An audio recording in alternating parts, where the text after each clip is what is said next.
ವೀಕ್ಷಕರೇ, ಈಗ ಜಾತಕ ದರ್ಶನ ಮಾಡುವಂತಹ ಸಮಯ.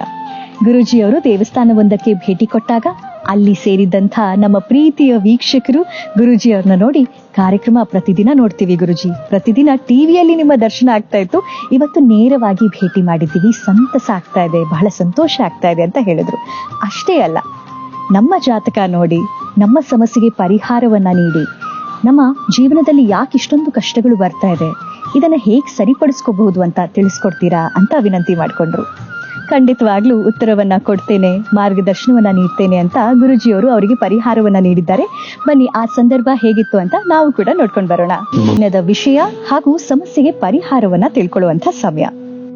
ನಾವು ಪೂಜೆ ಮಾಡುವಾಗ ನಮ್ಮ ಮನಸ್ಸಿನಲ್ಲಿರುವಂತಹ ಭಾವನೆ ಯಾವುದು? ನನ್ನ ಪೂಜೆ, ನನ್ನ ಪ್ರಾರ್ಥನೆ ಆ ಭಗವಂತನಿಗೆ ಸಲ್ಲಬೇಕು, ನನ್ನ ಬೇಡಿಕೆಯನ್ನ ಆ ಭಗವಂತ ಈಡೇರಿಸಬೇಕು, ಇಷ್ಟಾರ್ಥಗಳನ್ನ ಪೂರೈಸಬೇಕು ಅಂತ. ಆದ್ರೆ ಕೆಲವೊಂದು ಬಾರಿ ಕೆಲವು ಹೆಣ್ಣು ಮಕ್ಕಳು ಇದನ್ನ ಅನುಭವಿಸಿರ್ತೀರಿ.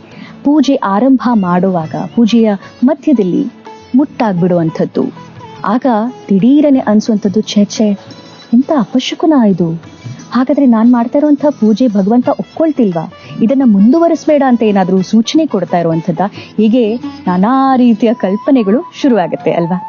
ಆದ್ರೆ ಇದಕ್ಕೆ ನಿಜವಾದ ಉತ್ತರ ಏನು? ನಾವು ಪೂಜೆಯನ್ನ ಮುಂದುವರಿಸಬಹುದಾ? ಇದೇನಾದ್ರೂ ಕೆಡಕನ್ನ ಉಂಟು ಮಾಡುತ್ತಾ?